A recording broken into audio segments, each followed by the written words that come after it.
கடந்த திமுக ஆட்சியின் போது இந்த அரசு போக்குவரத்து கழகம் பேருந்துகள் இயக்கப்படும் போது தமிழ்நாடு அரசு என்கின்ற அந்த பெயர் இல்லை என்கின்ற வகையிலே பல்வேறு சர்ச்சைகள் எழுந்தது. நாம் தமிழர் கட்சியினுடைய நிர்வாகிகள், தொண்டர்கள், ஒருங்கிணைப்பாளர் பல்வேறு கண்டனங்கள் தெரிவித்தார்கள்.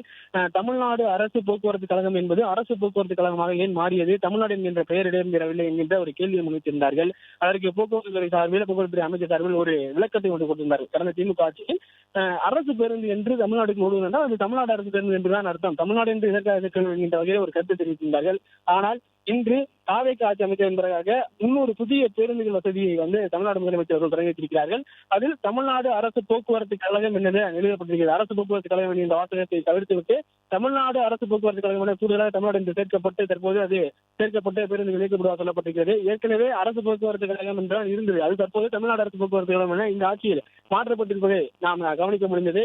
இந்த 300 பேருந்துகளை பொறுத்த வரைக்கும் 125 கோடி ரூபாய் மதிப்பீட்டில் வாங்கப்பட்டிருக்கிறது. தமிழ்நாட்டின் பல்வேறு பகுதிகள், அதாவது மாநகர போக்குவரத்து கழகங்கள் மற்றும் தமிழ்நாடு அரசு போக்குவரத்து கழகங்கள் என பல்வேறு கிட்டத்தட்ட 7 வகையான போக்குவரத்து அமைப்புகள் இருக்கிறது. அவற்றில் எஸ்சிடிசி அரசு விரைவு போக்குவரத்து கழகம் தனியாக இருக்கிறது. இது ஒரு பேருந்துகள் கூட எஸ்சிடிசி கிடையாது, நெடுந்தூர பயணங்கள் மேற்கொள்வதற்கான பேருந்துகள் கிடையாது.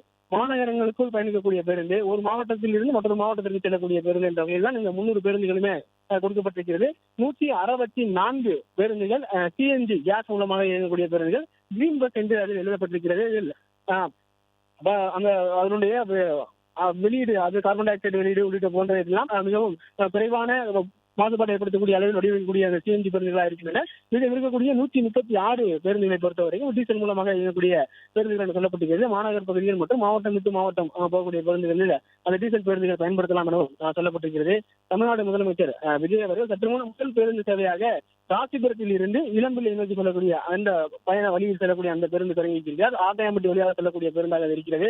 அதன் பிறகு இரண்டாவதாக இருக்கக்கூடிய 29A என்கின்ற சென்னை மாநகர போக்குவரத்து கழகத்திற்காக இன்று புதிதாக தனது பயணத்தை தொடங்கியிருக்கூடிய அந்த பேருந்தில் அவர் பயணம் செய்தார்.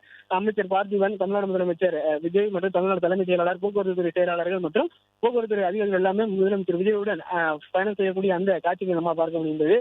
பேருந்தில் இடது பக்கமாக முதலமைச்சர் விஜய் அவர்கள் அமர்ந்து அனைவரும் கைகாட்டி செல்லக்கூடிய எந்த காட்சிகளை பார்த்தீங்கன்னா, காமராஜர் சாலை முழுவதுமாக தமிழ்நாட்டில் இருந்து பல்வேறு பகுதிகளில் இன்று இயக்கப்பட இருக்கக்கூடிய அந்த 300 பேருந்துகளுமே வரிசையாக நிறுத்தி வைக்கப்பட்டிருக்கிறது. காலையில் இருந்து காமராஜர் சாலையில் யாராவது அந்த பகுதியாக வந்திருந்தால் அந்த 300 பேருந்துகள் இருக்கக்கூடிய அந்த காட்சிகளை பார்த்திருக்க முடியும். இந்த 300 பேருந்துகளும் வரிசையாக நிறுத்தி வைக்கப்பட்டிருக்கிறது. 300 பேருந்துகளில் ஏதாவது ஒரு பேருந்தில் முதலமைச்சர் ஆய்வு செய்வதற்கும் வாய்ப்பு இருக்கிறது.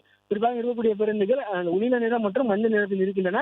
அதில் 164 பேருந்துகள் சிஎன்ஜி கேஸ் மூலமாக இயங்கக்கூடிய பேருந்துகள் என தெரிவிக்கப்பட்டிருக்கிறது. 136 பேருந்துகள் டீசல் மூலமாக இயக்கப்படக்கூடிய பேருந்துகள் என சொல்லப்பட்டிருக்கிறது. மாநகரத்தின் பயன்பாட்டிற்காக மட்டும் இந்த 300 பேருந்துகள்ல 65 பேருந்துகள் மாநகரத்தினுடைய பயன்பாட்டிற்காக இருக்கிறது. மீதம் இருக்கக்கூடிய 235 பேருந்துகளை பொறுத்த வரைக்கும் பல்வேறு மாவட்டங்கள்ல, கிராமங்கள் இணைக்கக்கூடிய வகையில, மாவட்டங்களில் இல்லைகள் இணைக்கக்கூடிய வகையில அவருடைய பேருந்து சேவை இயக்கப்படும் என சொல்லப்பட்டிருக்கிறது. தமிழ்நாடு முதலமைச்சர் விஜய் அவர்கள் பேருந்து சேவையை தொடங்கி வைத்து கொடியசைத்து தொடங்கி வைத்தார். அதன் பிறகு பேருந்தில் பயணம் செய்ய தொடங்கினார். முதலில் கடந்த காலங்களில் முதலமைச்சர் விஜய் அவர்கள் ஆட்சிக்கு வந்ததன் பிறகு தமிழ்நாடு அரசின் சார்பில் அரசு அலுவலர்களுக்கு இந்த பொலிரோ வாகனங்களை வழங்கினார். பொலிரோ வாகனங்களை வழங்கும் போது அவரே அதனை இயக்கியும் பார்த்திருந்தார். ஓட்டுநருக்கு சென்று நான் இயக்கலாமா என அனுமதி கேட்டு அவர் தலைமைச் செயலர் வளாகத்திற்குள்ளே இயக்கின்றார். அந்த காட்சிகளை பார்த்திருந்தோம்.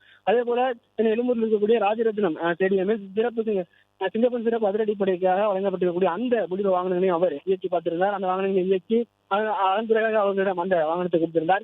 இன்று பேருந்தில் அவர் பயணம் செய்வதற்கான வாய்ப்பு இருப்பதாக சொல்லப்பட்டிருந்தது. அவருடைய வாகனம் என்பது முதலமைச்சர் பயணம் செய்யக்கூடிய அவருடைய சொந்த வாகனம். காமராஜர் சாலைக்கு அவரை இயக்கிவிட்டு அதன் பிறகு சென்று விட்டது. அப்போதே முதலமைச்சர் பேருந்தில் பயணம் செய்ய போகிறார் என்ற ஒரு தகவல் சொல்லப்பட்டது. அதே போலவே முதல் பேருந்தை சேவையை தொடங்கி வைத்ததன் பிறகு தமிழ்நாடு முதலமைச்சர் அவர்கள் சென்னை மாநகர போக்குவரத்து கழகத்திற்கு சொந்தமான இன்று புதிய பேருந்தாக வாங்கி சேவையை தொடங்கி இருக்கக்கூடிய 29A அமைச்சர்களுடன் மற்றும் அதிகாரிகளுடன் சேர்ந்து காமராஜர் சாலையில் பயணம் செய்திருக்கிறார். அவர் காமராஜர் சாலையில் பயணம் செய்யக்கூடிய அந்த முழு பகுதிகளிலுமே அந்த 300 பேருந்துகளும் வரிசையாக நிறுத்தி வைக்கப்பட்டிருக்கிறது. அந்த 300 பேருந்துகள் சேவையை தமிழ்நாடு முதலமைச்சர் விஜய் அவர்கள் கொடியசைத்து தொடங்கி வைத்ததன் பிறகு மாநகர பேருந்தில் தற்போது பயணம் செய்து வருகிறார். பிளே ஸ்டோர் மற்றும் ஆப் ஸ்டோரில் இருந்து பாலிமர் செயலியை QR கோடு மூலம் பதிவிறக்கம் செய்யுங்கள். செய்திகளை உடனுக்குடன் பெறுங்கள்.